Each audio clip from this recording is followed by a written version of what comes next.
Amma ba'd. Alhamdulillah, thumma alhamdulillah. Syukur kepada Allah Subhanahu wa ta'ala pada pagi yang bahagia ini dapat lagi untuk sama-sama kita hadir dalam rumah Allah Subhanahu wa ta'ala, bagi perjalanan kita bagi menghidupkan dalam bulan Ramadan ini dengan ibadah.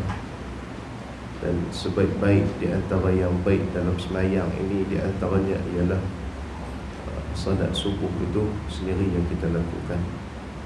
Dan moga-moga kita harapkan insya-Allah segala amal baik yang kita lakukan ini Allah Subhanahu wa ta'ala terima, Allah Ta'ala ampun segala dosa-dosa kita, dan Allah menjadikan kita di antara orang-orang yang mulia di sisinya insya-Allah. Habibuna fillah, kita sambung pada hadis kita yang hadis yang ke berapa anda? 8 kot. Duk berasa dah. Mai esok pula ulang lagi pula. Berapa tu? Hadis ke-8. Mula hadis ke-8. Oh, main sekerat pula dah. Tu dia. Pasal 8 dah kot sebenarnya. Saya duk ingat kata tadi nak masuk tu nak patah balik dah ni. Pasal ada ustaz mengajar. Jadi dah ada ustaz mengajar, saya buat silat jadual kot orang ni. Nak balik dah tadi ni. Oh, tu berhenti. Riza. Pak Gah pun boleh pergi dah. Kita apa jadi kalau kita sambung, saya nak duduk depan ngaji. Allah, tak apa. Lagu mana pun tak apa. Minta maaf banyak tuan-tuan. Hari ni ya? Pak Gah pak kahwin saja. Allah. Allah Akbar. Khair insya-Allah. No? Jadi kita sambung, minta maaf nak terlewat asyik ni ada bukan ada urusan lagu mana ni, dia mungkin makan kot barangkali tak apa nak ni sikit tu, jadi ni sikitlah, minta maaf. Baik, kita masuk hadis yang ke-8, menghidupkan bulan Ramadan dengan ibadah. Amboi kena tajuk. Muka surat 26 tak habis lagi. 5 syarat taubat diterima Allah Taala. Tak apa kita rai insya-Allah. Baik tuan-tuan, muka surat 26 berkaitan dengan salat taubat, dan yang ni kita tambah faedah. Kita tambah faedah ni maksudnya apa dia tuan-tuan? Dia ada 5 syarat. Selalu yang kita tahu 4 syarat, yang bahawasanya berlakunya taubat itu mesti dengan 4 syarat yang besar. 4 syarat yang besar ni memang ditulis dalam kitab-kitab tasawuf, banyak ditulis. Cumanya saya menambah sikit di situ agar peringatan bersama, iaitu yang kelima tu. Yang 1 sampai 4 tu semua tuan-tuan tahu dah. Hak tu lah yang mana tok guru kita duk mengajar pun, yang tu lah tok guru kita duk mengulang habaq pun, yang tu lah. Itu mesti dengan kita katakan azam tak mau buat dah, berasa kesal dengan apa yang kita buat, segera tinggalkan dosa tersebut. Kalau dosa tu libatkan manusia, kita kena minta maaf dengan manusia. Telah kita sebutkan, dan mana-mana ustaz pun duk sebutkan yang tu lah. Cumanya saya tambah sikit pada perbahasan kita ni, iaitu yang kelima. Tambah lagi satu syarat. Apa dia?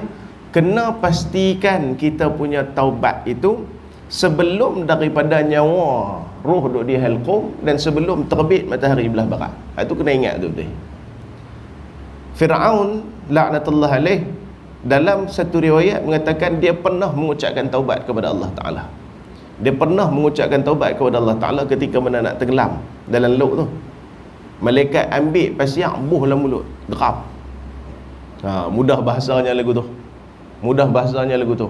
Hang zalim ke Nabi Musa sampai tarani, hang zalim pada Nabi Harun sampai tarani, hang kena sampai tarani, habis gerombolan hang punya puak-puak hang pun habis, tenggelam habis, tinggal hang dah masa tu duk hak nak mati dah, baru masa tu hang nak mengaku kata ada Tuhan, ambil pasir buh. Tak usah duk mengucap buah hang jenis hang ni, kalau kita mengucap boleh masuk syurga. Lah tak usah dah buat ni. Buh biar mati bang.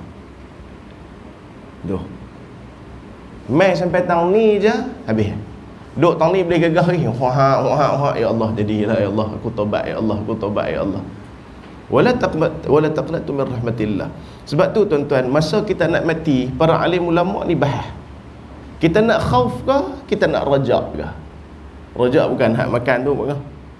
Rajak ni maksud kita nak harap pengampunan Allah Ta'ala ke, kita nak kena ada perasaan takut ke Allah Ta'ala ke? Masa ketika tu para ulama membahaskan. Maka ramai juga di antara ulama mengatakan bahawa masa tu khauf tak perlu ada dah. Khauf ni perasaan takut ke Allah Ta'ala ni hak la ni kita nak kena ada perasaan takut kepada Allah Ta'ala.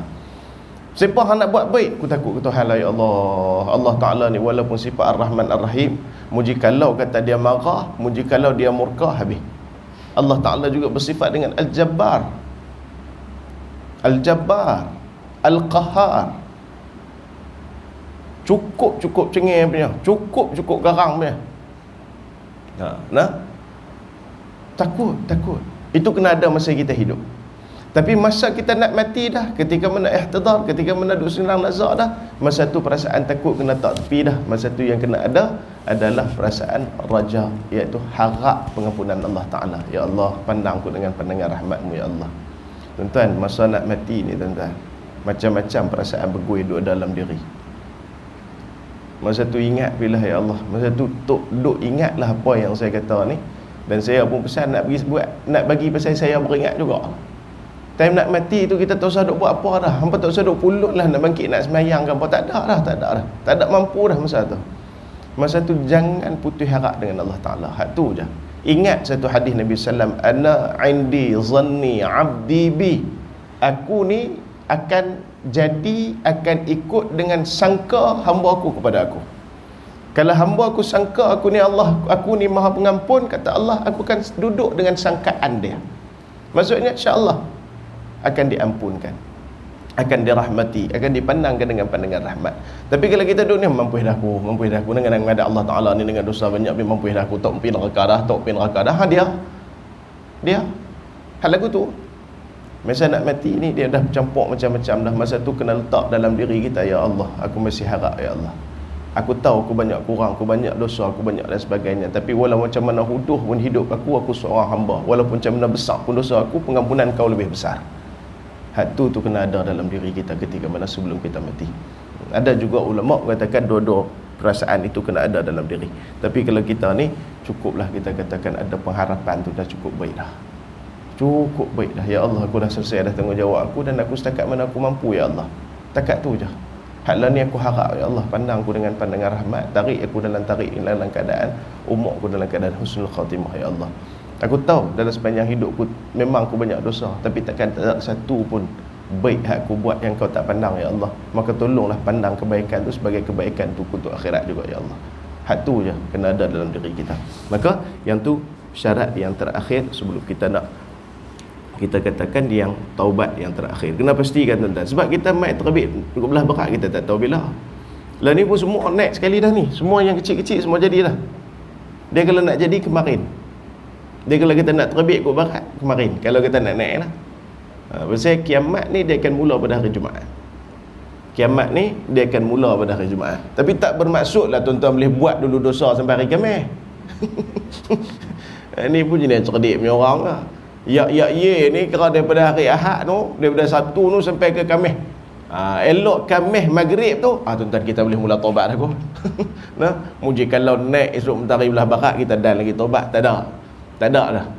Dengan duk harap jenis lagu tu. Nah, baik, hadis yang ke-8, menghidupkan bulan Ramadan dengan ibadat. Ambil kena tajuk An Nabi radhiyallahu anhu qala qala Nabi sallallahu alaihi wasallam, man qama ramadana imanan wa ihtisaban ghufira lahu ma taqaddama min dhanbihi.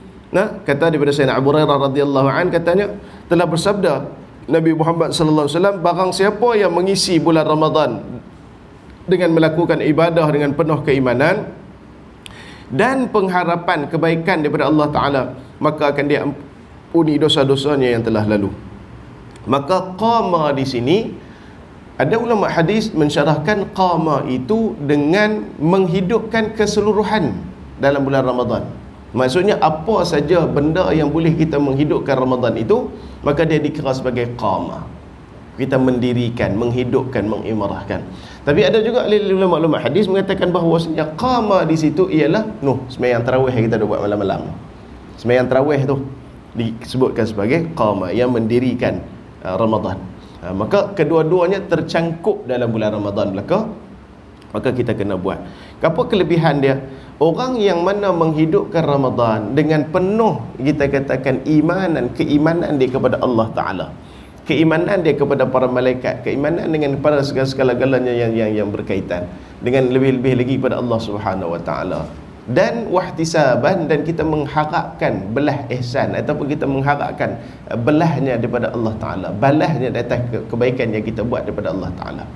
Maka disebabkan dua syarat tersebut, Allah Ta'ala ampun dosa kita. Zambih min zambih, apa nama maqaddama min zambih, maksudnya dosa-dosa kita yang telah lalu. Sebab tu tuan-tuan, orang masuk Ramadan ni pasti dah Allah Ta'ala ampun dosa dia.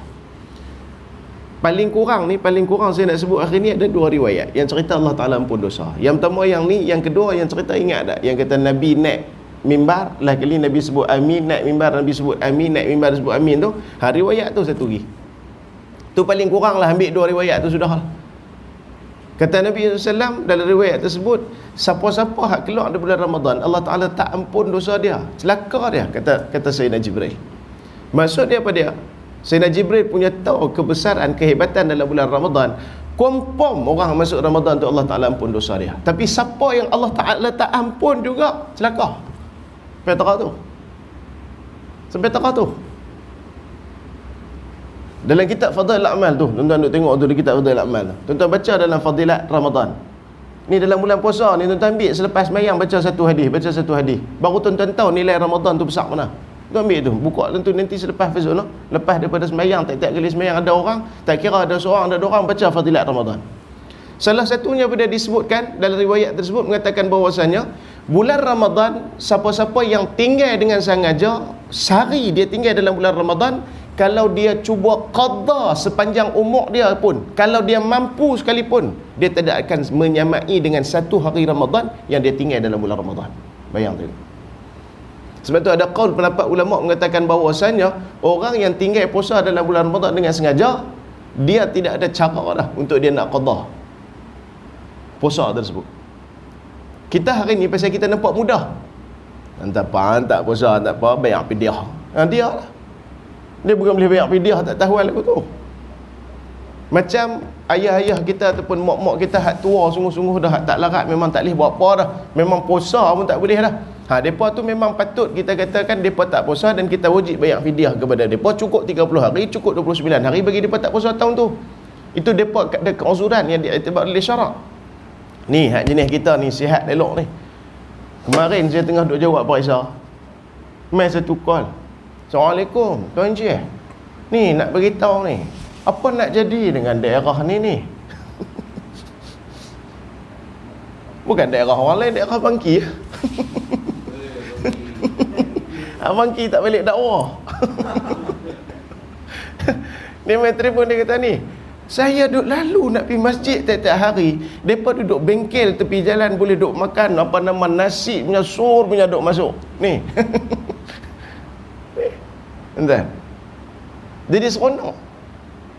Saya baru ni di daerah saya ada Bangki, saya pergi beratuk sekali Bangki dengan mereka.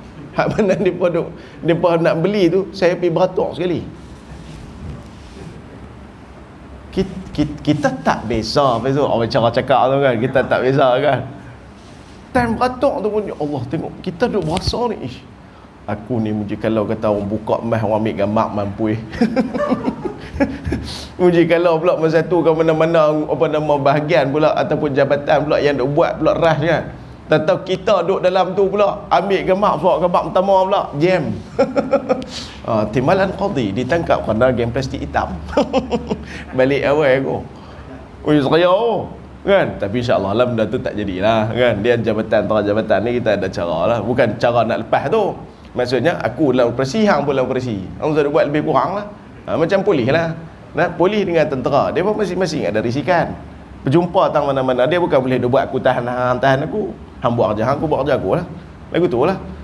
Tapi kita duk batuk ni tuan-tuan. Hari kedua saya menyamak tu, ada lebih kurang 10 biji motor budak-budak muda semua. Satu lagi lori rasa letih tengok sampai kih tak boleh puasa. Dia geramnya pasal tuan-tuan, dia katuk pintu ni sampai nak kelai. Jadilah buka lah, hang duk takut apa? Puak-puak pejabat agama pun balik lah, buka lah, lapak je weh. Saya duk tengok tu dia ni. Tak ada dia balik dah, buka tinggal aku seorang ya. Cepat lah, cepat. Lapak ni, lapak. Allahu akbar. Tuan-tuan boleh faham tak? Boleh fikir tak bahasa yang sama, orang yang sama akan menghadap depan Allah Ta'ala nanti, duduk dalam api neraka. Ya Allah, tolonglah ya Allah, tolonglah, perhabis buanglah azab ni, tak tahan ni. Tuan-tuan boleh bayar? Takat ketuk pintu tu hang jerkah tu tak tahu mana lagi. Esok dalam kubur, esok dalam api neraka, hang jerit sampai hilang rengkung-rengkung pun Allah Ta'ala duduk lock biar begitu. Kesian kadang-kadang tuan-tuan adik-beradik kita, kesian kadang-kadang saudara-saudara se-Islam kita. Kesian. Nikah lagi? Tak nikah lagi. Nikah lagi? Tak lagi. Ada adik perempuan tak? Ada adik perempuan? Ada. Esok nak menikah adik perempuan kena tanya elok hak jantan. Hak mana muda dia tak pernah puasa, jangan harap esok besar dia nak puasa. Nak bak tu. Terkadar pengalaman. Saya duduk jumpa abang ni. Saya duduk jumpa, duduk tangkap tua-tua pun saya duduk tanya puasa bila lagi tak puasa. Baru ni tu bila?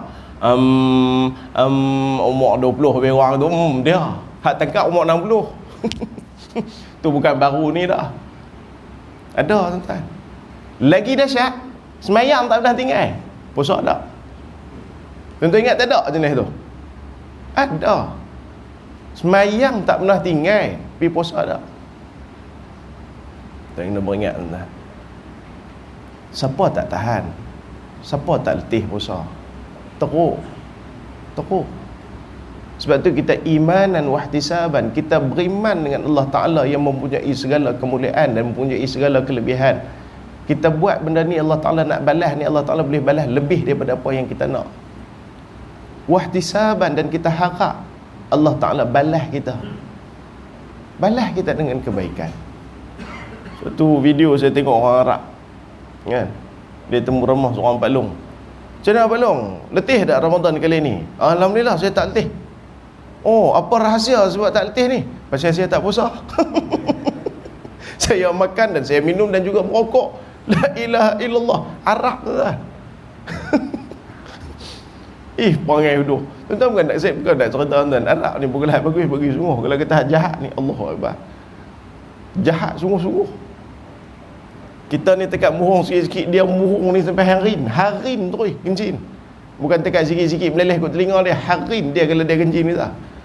Oh, jangan duk buat main tuan-tuan. Nah, jadi benda-benda tu kita kena beringat. Pasal apa yang kita ni bulan Ramadan ni Allah Taala confirm dah masuk ampun dosa kita. Tuan-tuan, seperti mana bergandanya pahala dalam bulan Ramadan, maka berganda juga dosa yang dilakukan dalam bulan Ramadan. Beringat. Ganda ni dia ada kerana masa, dia ada kerana tempat, dia ada kerana keadaan. Nah, Masjidil Haram semayang satu waktu sama dengan 150,000 semayang. Nah, semayang surau kita dapat satu je. Lepas tu selapak pergi di sana pun mayang di hotel lagi, tak tahu nak kata abang kira. Moga Allah Ta'ala bagi hidayah. Dah sampai Masjidil Haram boleh semayang di hotel. La ilaha illallah. Ni kita hari ni bulan puasa, buat Allah Ta'ala ganda pahala berganda-ganda, adha'afan mudha'afah, berganda-ganda ni. Buat dosa pun sama juga. Beringat elok. Nah, baik. Jadi banyaklah amal ibadat yang kita boleh buat 28. Kita hidupkan tarawih ni dengan apa, dengan sembahyang jemaah, tarawih, apa dah baca Quran, tadarus, sedekah, memelihara segala tubuh badan melakukan maksiat dan sebagainya. Wuduk yang sempurna. Hadis yang ke-9. An Uthman bin Affan radhiyallahu anhu qala inni sami'tu Rasulullah sallallahu alaihi wasallam yaqul la yatawadda'u rajulun muslimun fayuhsinu al-wudu'a fi yusalli salatan illa ghafarallahu lahu ma bainahu wa bainas salati allati taliha. Orang yang diriwayatkan oleh Sayyidina Uthman bin Affan radhiyallahu anhu berkata, aku pernah mendengar Rasulullah SAW bersabda, tidaklah seorang lelaki muslim itu apabila dia berwuduk dengan wuduk yang sempurna dan kemudian dia terus melakukan salat, kecuali Allah Ta'ala akan mengampunkan kesalahannya di antara salat itu dengan salat yang kemudiannya. Itu dia. Tuan-tuan, ambil wuduk sempurna saja. Itu saya tak tahu nak kata tuan-tuan. Kita ni bukanlah nak kata, kalau ikut ni kita ni boleh mati dalam keadaan bersih ni kita ni. Tu tak kira lagi ada amalan yang kita lakukan selepas daripada semayang subuh, kita duduk wirid sampai terbit matahari, kita bangkit 2 rakaat solat isyraq, pahala dia tu sangat besar. Ada yang amalan lain pula yang buat tu seperti mana dia dilahirkan oleh mak dia. Banyak ni sebenarnya amalan yang kita boleh buat yang Allah Ta'ala nak ampun dosa ni. Cuma mau dengan tak mau je kita ni. Mau dengan tak mau ya. Ambil ayat sembahyang wuduk bagi sempurna. Sempurna je tuan-tuan, bukan lagu mana pun. Basuh muka elok, basuh tangan elok, kepala elok, kaki elok. Sunat dia kita ambil lagi. Habis selesai tu kita mai sembahyang waktu ni. Subuh ni kita mai sembahyang. Sat lagi ni, di antara dua waktu tu Allah Ta'ala ampun dosa belakang. Dua waktu lagu mana? Ni saya nak masuk Zuhur. Berapa jam? Lah. Sebab tu orang hak jaga wuduk dia, jaga sembahyang dia, sepanjang hari tu Allah Ta'ala ampun dah. Sepanjang hari tu Allah Ta'ala ampun dah. Tuan-tuan, kita bukan Nabi dan kita bukan Rasul. Nabi dan Rasul akan diampunkan kesalahan dia yang sebelum, yang tengah lakukan dan akan datang. Kita ni bukan Nabi dan Rasul, tapi kita boleh dapat kelebihan, dosa kita akan diampunkan. Yang akan datang pun Allah Ta'ala ampun dosa kita. Kita boleh usaha ikhtiar, kena tahu cara saja lagu mana. Bayangkan di antara subuh dengan Zuhur itu diampunkan dosa kita oleh Allah Subhanahu Wa Ta'ala. Disebabkan kenapa? Dua perkara. Wuduk yang sempurna, sembahyang yang elok. Allah. Nak apa lagi tuan? Nak apa lagi? Tak tahu nak cerita. Dia mau dengan tak mau buat dia. Buat ngah. Mau dengan tak mau buat dia. Sebab tu kita ni buat apa pun kena ada kesedaran dalam diri baru kita akan buat. Kena ada kesedaran dalam diri. Hari ni kadang-kadang minta maaf dengan bahasanya, minta maaf sungguh-sungguh tak ada niat kita ke siapa.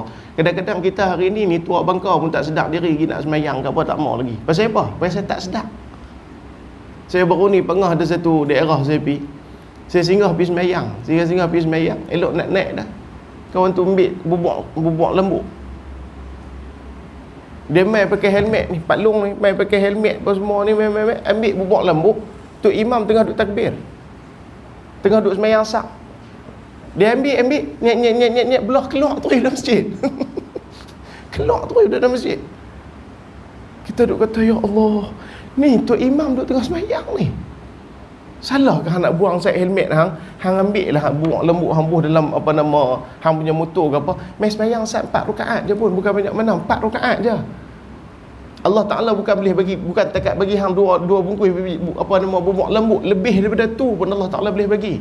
Hang mai dah rumah Allah Taala, hang ambil dah rezeki Allah Taala, hang mai lah sembah Allah Taala sat 4 rakaat je. Entah boleh bayang tak orang tak ada kesedaran ni. Allah Ta'ala bagi hidayah kepada mereka dan kita semua, insyaAllah. Amin. Tuan, tu besar tuan, besar. Nah, ada orang saya biasa jumpa keluarga juga, adik-beradik semua tak pakai tudung, sekali mak tak pakai tudung, laki adik bongsu pakai tudung. Semalam saya dengar satu kiai dia ceramah, dia kata apa? Ada mak dia, pak dia kaki maksiat, anak tu jadi orang soleh. Ada tak? Ramai.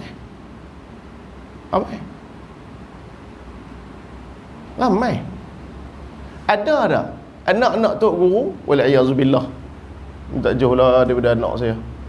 Ada tak anak-anak tok guru ataupun ustaz hak jadi penjaga? Ada. Tuan-tuan, saya bisa tangkap satu anak tok guru masa kami di Mesir. Ganja ni satu peti Anda boleh bayang, ganja satu peti anak tok guru sap belah kita Malaysia ni. Perubatan ya, kemah cara alasan tu. Baguslah bulan Ramadan lejak husnuzon. Ganja satu peti tuan-tuan. Allahu Rabbi. Lah kali kami balik entak Malaysia. Minta balik, hang balik dan polis jumpa hang, nama kami habis satu orang Malaysia, semua jadi kacau, visa tak boleh dapat, apa pun susah nak mengaji, semua orang duk kacau kami kerana sabit hang seorang. Kami beli tiket, habis balik kami tak mau tengok muka hang. Hantar tuan balik Malaysia. Tak salah ayah dia tu guru besar, alim. Saya pun mengaji dengan ayah dia, sangat-sangat hormat. Ayah dia cukup hebat. Tapi anak lagu tu adakah salah pak dia? Tak. Innaka la tahdi man ahbabta walakinnallaha yahdi man yasha. Hidayah tu milik Allah Subhanahu Wa Taala, kesedaran tu milik Allah Subhanahu Wa Taala. Allah pilih siapa-siapa yang Allah Taala nak. Sebab tu saya beritahu benda-benda ni besar tuan-tuan, benda-benda ni kena ada kesedaran, benda-benda ni kita kena berasa diri kita tak cukup, baru kita akan cari. Kalau kita duk puasa, kita duk siap, aku okey dah boleh sembahyang sah tamat tiap waktu, kira soleh dah. Dah, kita takkan pergi ke mana tuan-tuan. Saya duk ulang banyak kali dah. Selagi mana kaki kita tak langkah masuk syurga belah kanan kita ni tak langkah masuk syurga, jangan kita puasa senang lagi dengan ibadat yang kita buat. Jangan. Banyak benda lagi kita nak kena hadap, banyak lagi benda lagi kita nak kena diperkirakan oleh Allah Subhanahu Wa Taala. Waliyazbillah. Moga Allah Taala pelihara kita dan anak-anak kita, zuriat kita keseluruhannya, insya-Allah sampai hari kiamat jadi orang yang soleh belaka, insya-Allah. Amin. Muka surat 30. Kelebihan berwuduk. Wuduk adalah sebahagian daripada kesempurnaan iman. Wuduk boleh angkat darjat seseorang mukmin. Wuduk yang sempurna lalu baca doa selepas wuduk akan buka pintu-pintu syurga. Tu dia. Kan? Doa bismillahirrahmanirrahim. Asyhadu an la ilaha illallah wa la syarika lah. Allahumma ja'alni tawwabin wa ja'alni mutahhirin wa ja'alni min ibadikas salihin. Kita pergi menghadap, kalau boleh habis ambil air sembahyang menghadap ke arah kiblat. Kita ambil air sembahyang sana. Kan? Kita kali menghadap ke arah kiblat, angkat tangan. Di antara disebutkan Nabi ni angkat tangan masa doa nampak sampai putih ni ketiak ni. Tuan-tuan jangan duk fikir heran nampak lagu mana putih ketiak. Jubah Nabi, jubah orang Arab ni kalau tuan-tuan perasan dia jenis besar, tangkuf ni kum ni dia besar, dia jadi lagu tu. Faham? Nabi angkat tangan doa ni nampak putih ni. Serelah kita ni sampai nak kena guna alat, kena guna apa nama produk. Ketiak ni bukan tekat hitam, karat. Tu pun jangan, lelaki Melayu tu akhir. Duk bajet dia lah paling handsome atas dunia ni kan. Berlakon tak mau-mau kan. Padahal Allah ketiak pun karat tu saya buat kemas lah. Nabi ni tuan-tuan tak payah duk pakai apa, putih serelah. Nabi angkat tangan doa ni, di antaranya doa pas sembahyang, Nabi angkat tangan, tara tu tinggi. Tapi kita buat di rumah dah kot. Kalau buat di masjid nampak macam kemas sangat kan. Kan tambah pula tu imam pula ambil sebelah ayat sembahyang, kita pun kali auzubillah minasyaitanirrajim. Ni dia punya doa angkat kan, tu imam ni jam terus dia. Allahu akbar. Kira aku tu imam ni tak tahu mana lagi. Nak qariah kemas lagi. Boleh buat. Alhamdulillah. Kalau tuan-tuan berasa ni boleh buat, nak usah. Asyhadu an la ilaha illallah wa la syarika lahu wa asyhadu anna Muhammadan ja'alna min tawwabin wa ja'alna min mutahhirin wa ja'alna min ibadikas salihin. Sallallahu alaihi wasallam. Boleh? Alhamdulillah. Jangan risau tuan-tuan, Covid tak ada. Saya buat test banyak kali ya. Anggota wuduk akan bercahaya pada hari kiamat. Walau bagaimanapun makruh hukumnya membasuh anggota wuduk lebih dari 3 kali. Yang ni kata amal ibadat ni dia kena guna nas, bukannya guna akal. Kita dok kata, Tok Guru kata kalau basuh anggota wuduk ni lebih, maka dia akan bercahaya di hari kiamat. Dia tonyoh tu lah. Ambil ayat mayang ni tonyoh tu tak mau. Ni dia apa ni? Kepala tu bubuh ambil lagu tu. Nah kaki ni buh sampai dah bukan tekat lebih, basuh lebih pula 3 kali, nak bagi cahaya banyak lagi. Dia agama bukan jenis lagu tu. Dia agama bukan jenis kita faham lagu tu. Dia kena faham seperti mana Nabi ajak kita faham. Basuh bagi lebihan dan tekat 3 kali saja. Basuh kali yang keempat itu dikira makruh dah. Ustaz, saya ambil di pantai sini Penang, pantai apa masyhur, Batu Feringgi. Saya duduk di Batu Feringgi Ustaz, ambil air sembahyang tepi pantai Ustaz, Batu Feringgi, basuh 4 kali. Pasal apa nak kira bazir? Air laut tak kurang lah. Faham tak? Dia bukan boleh kira akal. Duduk bekas air besar lagu mana pun basuh lebih daripada 4 kali, hukum dia makruh. Bukan pasal berkurang air, tapi pasal bazir. Orang hak jenis lagu tu duduk tepi laut, duduk tepi sungai, mai patah balik pergi rumah jiran duduk tang pancung, pakai air masyarakat pula jam. Dia duk buat serupa duduk rumah dia hampui. Jenuh basuh. Jadi basuh itu dengan kadar 3 kali sahaja, dengan ghurrah muhajjalin, melebihkan basuhan. Wuduk akan membuka ikatan syaitan pada manusia, khususnya pada waktu subuh. Ada riwayat mengatakan bahasanya orang yang tidur, dia bangkit daripada tidur baca doa, 1 lilitan rantai daripada syaitan itu akan terbuka. Ambil ayat sembahyang, 1 lagi ikatan syaitan dia akan terbuka. angkat takbir sembahyang subuh, satu lagi ikatan daripada syaitan akan terbuka dalam diri dia. Maksudnya mana? Dia duduk tidur tu, syaitan main kat 3 rantai, cuma tak nampak itulah kalau kata kita tak buat 3 benda ni, tak baca doa, tak ambil yang sembahyang, tak sembahyang subuh, balok lihat sampai ke malam. Balok lihat sampai ke malam. Dan bukan saya nak kata tuan-tuan, orang tak sembahyang subuh ni, tuan-tuan, bukanlah saya nak kata apa kerja dia buat hari tu, kebanyakannya tak jadi. Pasal apa? Hilang berkat, tak ada buat apa. Tak ada buat apa. Rugi. Orang-orang lagu tu ialah orang-orang yang rugi. Boleh tuan-tuan? Satu lagi hadis? Boleh tuan-tuan, bukan kalau Nabi sok tak mana-mana, bukan kalau Nabi makan. Ada roti canai dengan apa nama teh ni kat Mangsik. Ada aku Mangsik pun. No. Aduh, memenuhkan sah solat. Ni baru kena hadis ni. Hadis ni baru kena. Isu dia jadi lagu ni, lagu benar. Saya kita cerita. Memenuhkan sah solat. An Wahb bin Abdullah Sawai Abu Juhaifah radhiyallahu an qala qala Rasulullah sallallahu alaihi wasallam man sadda furjata fi as-saff ghufira lah. Okey ah, Covid okey ah. Kena Covid okey ah. Tak ada masalah apa. Napas elok ah. Allah Taala sayang kat hang. Nah. Pagi ni tak ada ayat-ayat apa sedia. Ada. Nah, okey. Man sadda furjata fi as-saff ghufira lah. Siapa-siapa yang memenuhkan kosongnya pada saf itu, ghufira lah, Allah Taala ampun dosa dia. Tu dia ah. Tapi tak tahu nak buat apa dah, semua benda Allah Taala ampun dosa. Tuan-tuan, ni salah satu nikmat yang kita dapat hari ni, orang tak syukur. Ya, saya kata-kata mula dah 1 bulan tu, saya kata-kata pergi masjid, duk jumpa masalah ni. Kes apa? Sejadah. Dia buat masjadah besar. Dia dah biasa dah duduk di tapak masing-masing. Lah kali buat masjadah tu, hak besar tu, dia duduk atas jadah dia. Hak kawan tu pun buat masjadah dia, pakat duduk di atas jadah masing-masing. Lah kali tak rapat sah. Apa guna? Ini kesilapan kita. Kita memenuhkan saf, kita merapatkan saf bukan dengan sejadah kita. Sampaikan salah seorang guru kami ni memang sejadah tu. Ustaz Fauzi Tahir. Tuan kenal Ustaz Fauzi Tahir? Kalau yang kenal, tak kenal.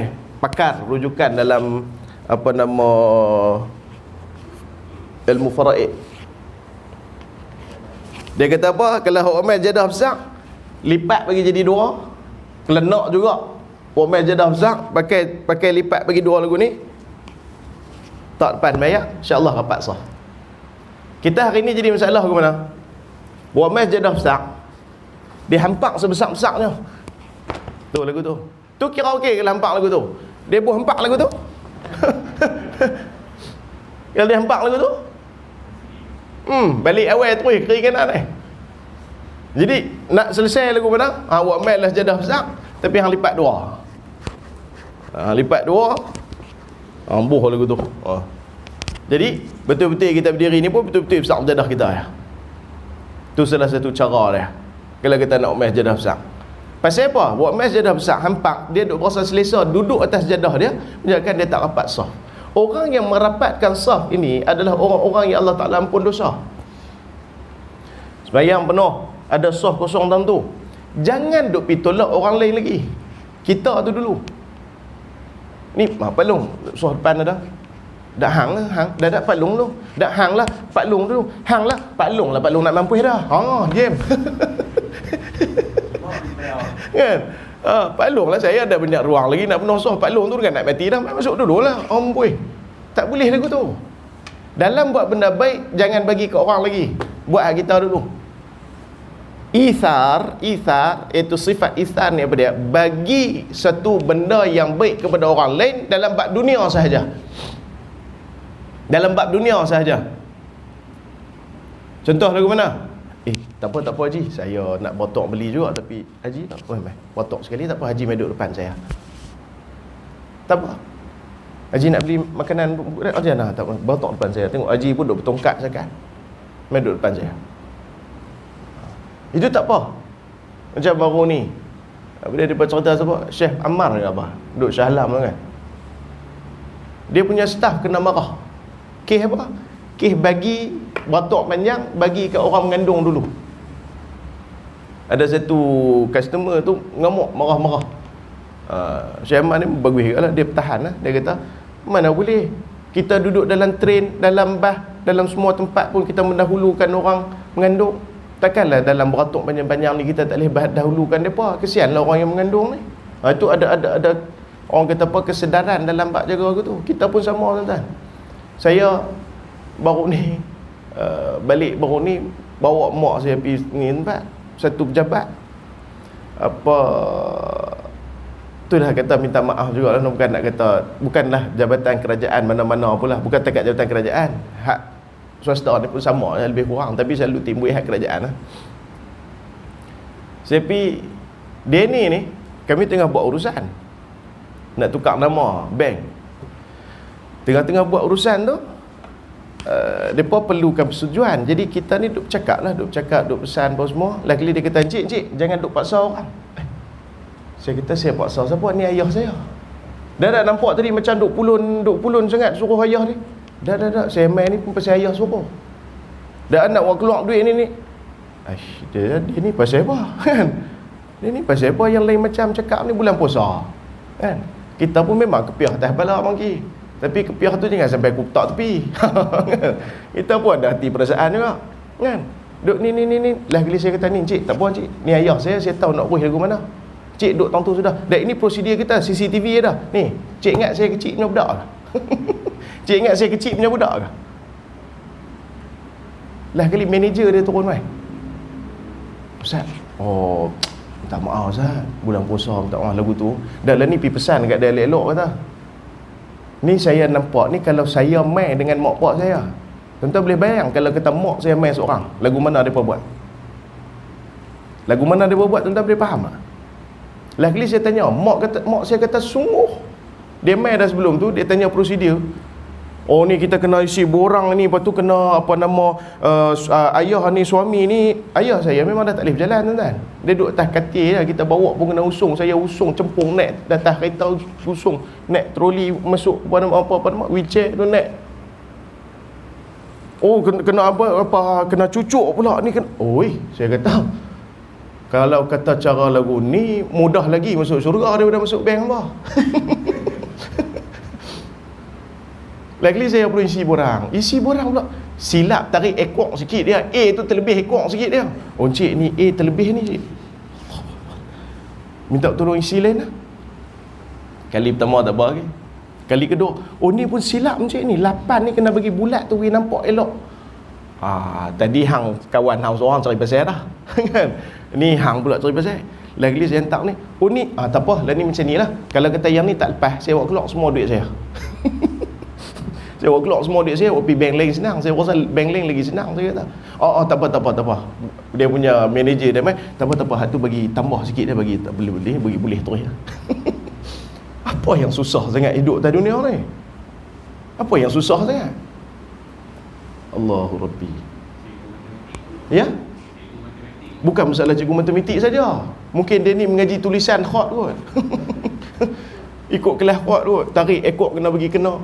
Bukan. Saya duduk fikir, tuan-tuan, saya duduk daerah orang kampung. Orang kampung main yang motong getah, agak-agak mereka akan isi borang lagu mana, tuan-tuan. Memanglah alasan hang audit.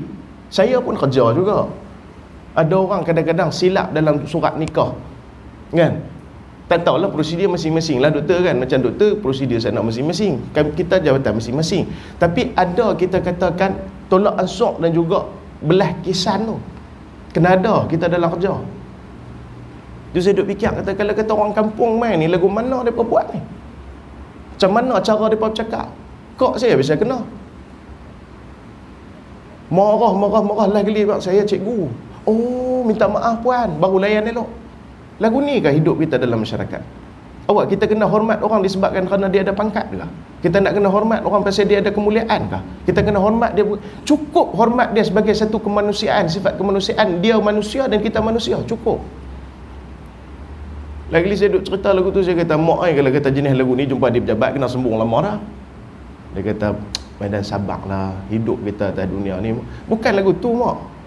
Bukan kita ni. Saya kita fikir lagu ni mak. Saya duk kata ke mak saya, kita fikir lagu ni.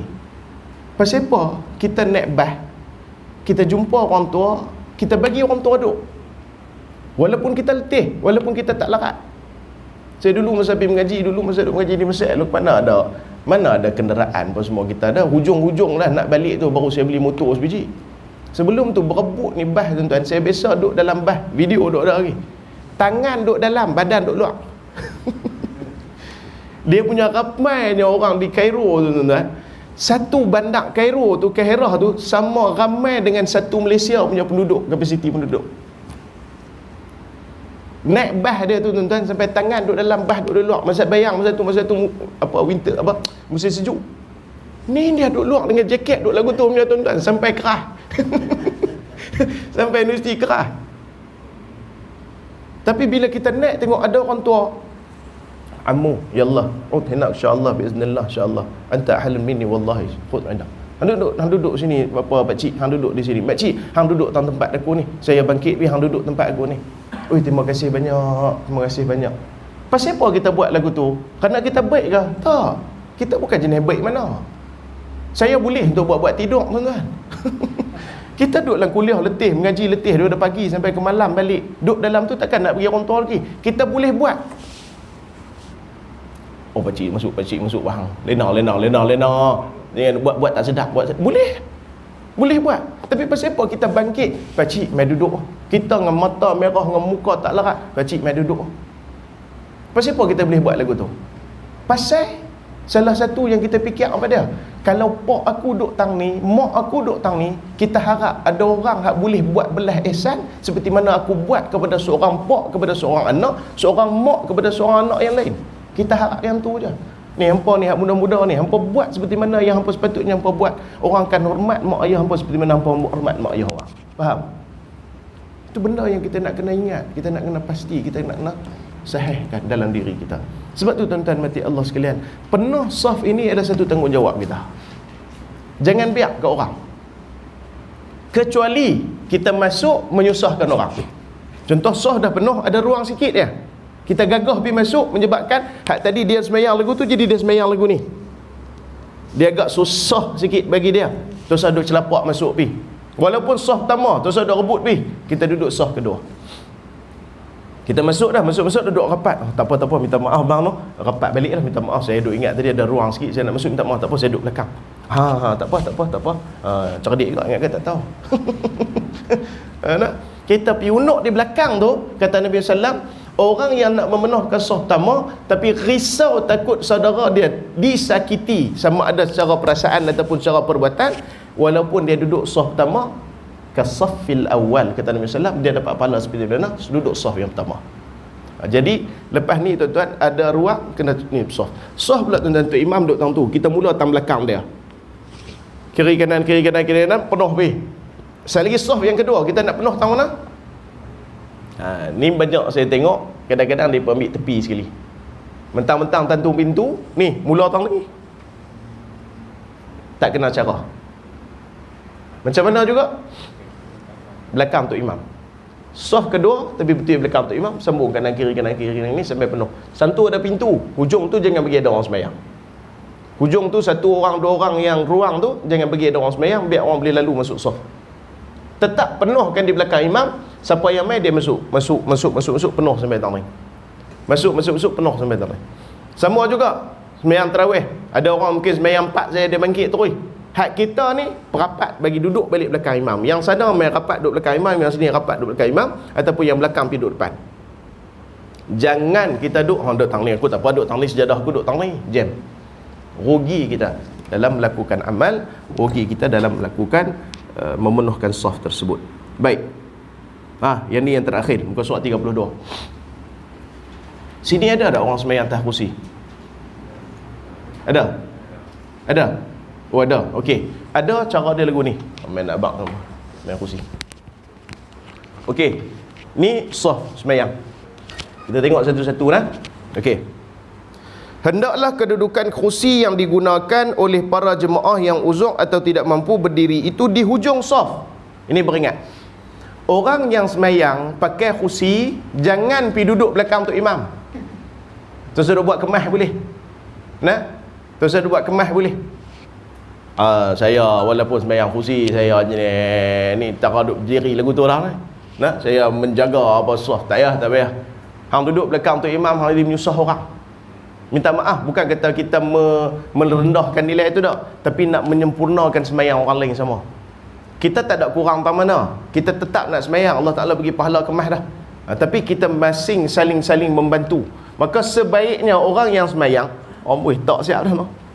Orang yang semayang ini, dia ambil hujung kali. Contoh tang ni saf paling hujung, dia duduk tang ni.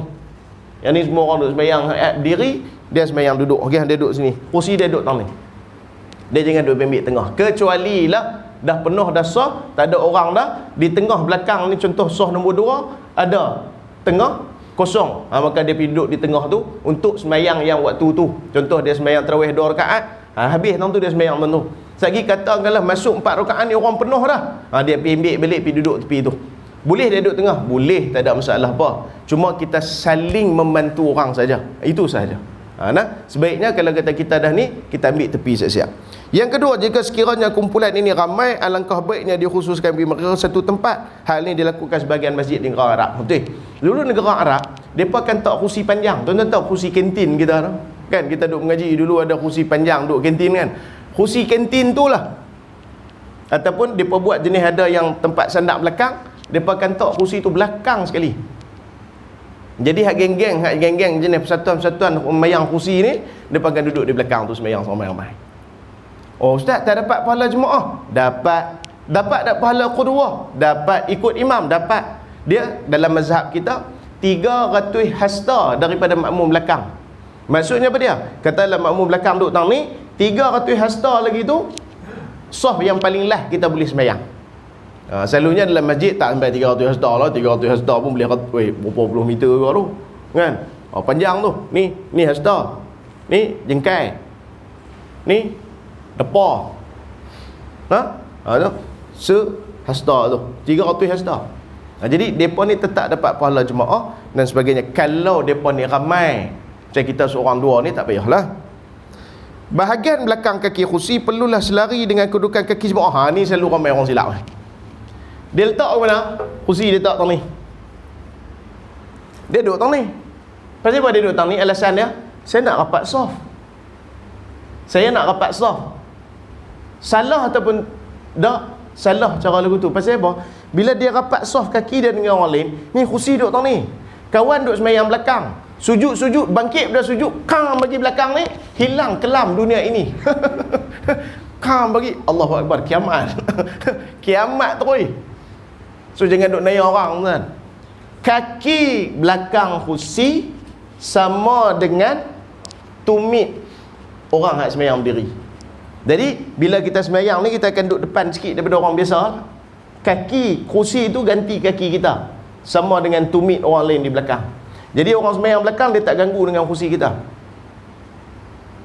Jadi kita Allahu Akbar, ya Allah man hamidah, Allahu Akbar. Contoh. Jadi tak ganggu orang di belakang. Yang tidak bangkit pom kena ni, kelam orang tu. Kedudukan kaki mereka yang solat di atas kursi hendaklah tidak melebihi kedudukan imam. Maksud dia macam mana? Mai tak? Bang. Ni tu imam. Ni dia tu imam ni. Okey, tu imam duduk tang ni. Allah, mai duduk ni. Mai duduk tu. Okey, ni tu imam. Kita nak sembahyang dengan dia. Kaki kursi duduk tang ni. Kaki kita ni jangan duduk melebihi dia. Anda faham tak? Pasal apa? Pasal kita duduk pejak kursi belakang ni, maka kita pun duduk depan. Duduk depan jangan sampai lajak untuk imam. Lajak untuk imam, batal terus sembahyang kita. Ya? Tukar imam. Maksudnya hak duduk atas kursi pula jadi imam. Jam. Nah duduk sembahyang elok, kawan niat elok ni, entah duduk belakang nak jadi imam, jam. Gitu tak boleh. Jangan bagi lajak depan untuk imam. Okey. Baik. Orang yang duduk di atas kursi tapi boleh berdiri hendaklah mendekatkan seboleh mungkin dengan garisan saf untuk mewujudkan keselarian antara saf. Ni macam kita sebut tadilah. Kursi yang digunakan supaya bersih kecil dan tidak terlalu besar. Ini semua kesegar. Okay, ni agak-agak pakai kursi tu. Nah, jangan buat main kursi ceramah. Kawan baru beli kursi gamer kan. Usung buat main boh dalam masjid ni. Orang tanya apa siapa palung? Oh ni anak hadiah. Oi mahal ni 700 lebih ni anak dia ni. Ni dia nak duk main game. Jadi saya pergi tengok orang tu ni nampak minat, saya minta suruh dia beli satu, dia pun beli satu, lalu usung main nak mayang dia. Jenis tu saya ada buat panggil huduh lagu tu. Kursi game hang tu minta di rumah sudah. Hang buat main kursi besar ni. Kan dulu ada hak jenis kursi hak lipat. Kan? Hak dia punya kepala macam payung. Hak tu. Cuma saya nak pesan elok tuan-tuan. Kadang-kadang orang silap faham bab sembahyang duduk ni. Dia tu bukan nak kata Ustaz, saya apa heran orang tua tu sembahyang apa atas kursi tu. Di rumah saya tengok duk macam kuih elok. Okey. Sembahyang di kursi ni dia berbeza dengan keadaan orang hak sihat dengan orang tak sihat. Maksud kata apa? Contoh macam ni. Walaupun kita nampak dia boleh menyangkui, tak semestinya dia tak layak untuk sembahyang duduk. Faham tak? Okey. Sembahyang duduk ni ada keadaan yang mana dia tu boleh berdiri, boleh rokok tapi tak boleh sujud. Ada orang mungkin sujud boleh tapi duduk antara dua sujud tak boleh. Jadi tengok kepada keadaan dia, bukan kepada keadaan luar masjid dia. Contoh, dia tu boleh main berjalan elok lah Pak Long tu, main masjid main duduk. Tak semestinya lagu tu. Tak semestinya kita nampak dia sihat, dia boleh berjalan elok apa semua, dia tak boleh sembahyang duduk. Tak. Ada keadaan yang boleh sembahyang duduk, yang walaupun di luar dia nampak sihat. Dan sembahyang duduk ni hanya dibenarkan pada orang yang betul-betul perlu saja. Sembahyang sunat, hang duduklah lagu mana pun, hak sihat pun boleh duduk. Sebab tu kadang-kadang kita tengok habis-habis sembahyang kan, kawan tu tak bangkit, dia duduk tu, Allahu Akbar. Sembahyang duduk tu boleh tak boleh? Boleh. Sembahyang sunat. Tapi kalau boleh kita ada muda-muda ni pangah pun muda ke, kalau boleh kita terus duduk sembahyang duduk lagi, rugi. Pasal esok kita ni nikmat ni, sujud ni tak atas ni atas bawah lantai ni, sujud ni nikmat ni. Esok dan sakit tak ada letak ni, tuan-tuan akan berasalah betapa ruginya hidup atas dunia ni. Buat lu sekali mana boleh. Sebab tu berdiri ni, duduk ni tuan-tuan, wajib berdiri ketika mana mampu boleh. Ada orang sakit jantung buat operation, dia terus sembahyang duduk terus. Takbir tu sembahyang duduk terus. Salah tu. Kalau dia masih boleh berdiri, dia wajib berdiri dulu, baru dia duduk. Allahu Akbar. Maliki yaumiddin, iyyaka na'budu wa iyyaka nasta'in. Rasa dah pening, rasa dah tak lerak ni, duk rasa dia dah, barulah dia apa dia? Boleh duduk.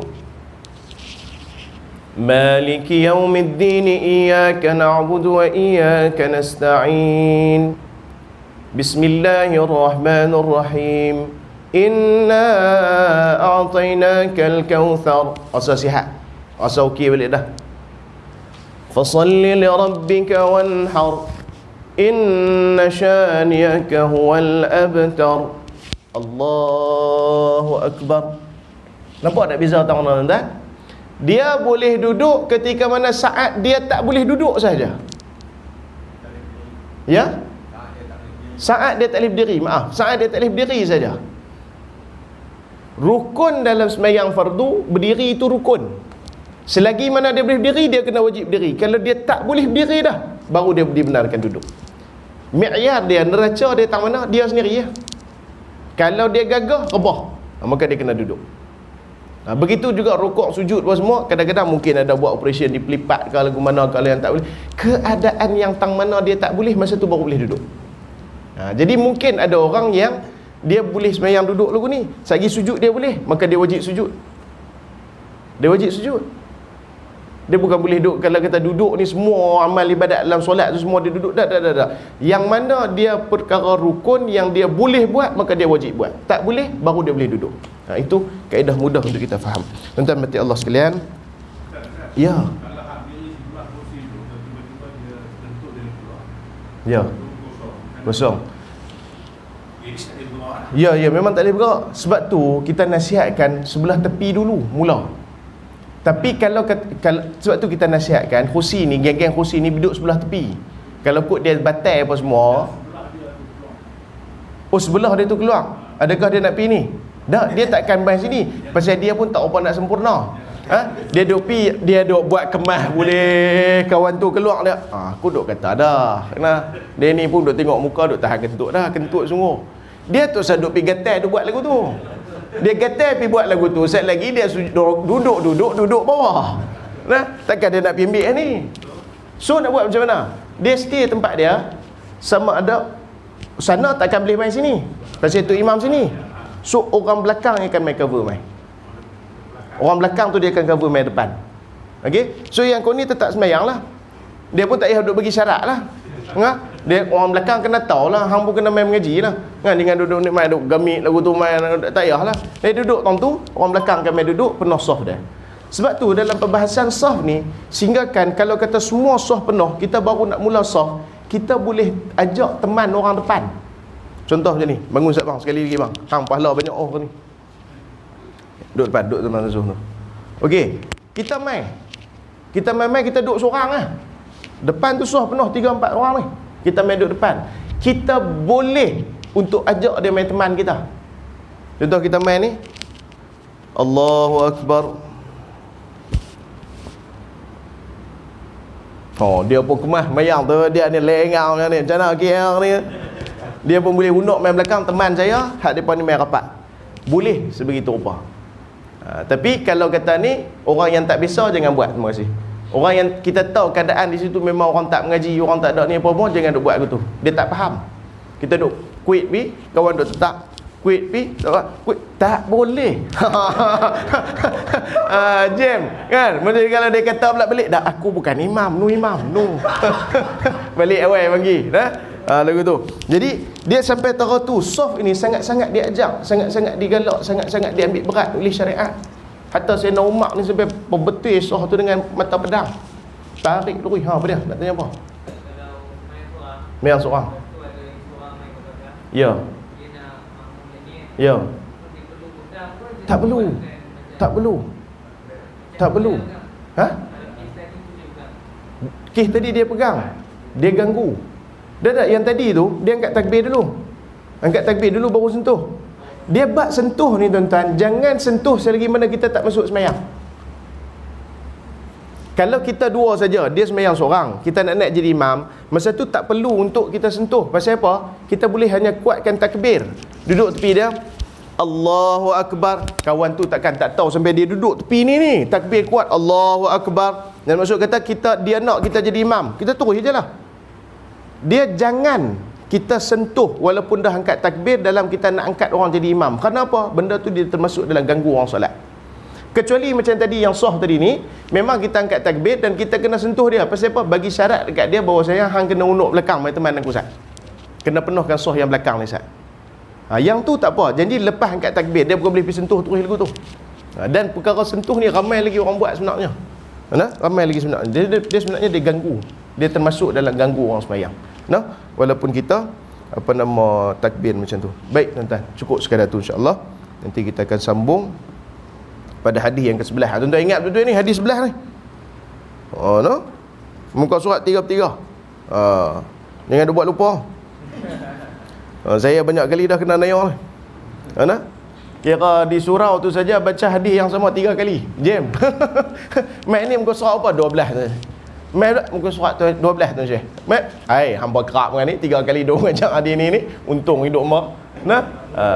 Ya. Ulang kaji bagus. Baik, insya-Allah minta ampun dan maaf belajar sungguh hari ni mentang-mentang tak ada suar tak ada makan hari ni minta maaf banyak-banyak orang kalau ada salah silap terkasar bahasa. Moga Allah Taala kira duduk kita dalam surau ni, dalam ta'lim ni, dalam mengaji ni, dalam mengajak ni semua insya-Allah Allah Taala kira sebagai amal khairat kebaikan kita di akhirat insya-Allah. Amin. Bismillahirrahmanirrahim. Alhamdulillah wassalatu wassalamu ala rasulillah wa ala alihi rabbana zidna ilma wa sa'na fi rizqina wa barik lana fi ma razaqtana waj'alna mahban fi qulubi ibadik wa azizan fa yawna waj'alna wajhan fi dunya wal akhirati minal muqarrabin ya kathiran nawal wa ya sanal fi'al wa ya mubni al amthal ya qa'iman la zawal kal hamdu lak minna wa lak ashraf ala kulli hal sallallahu alaihi wa sallam alhamdulillah rabbil alamin. Assalamu alaikum warahmatullahi wabarakatuh.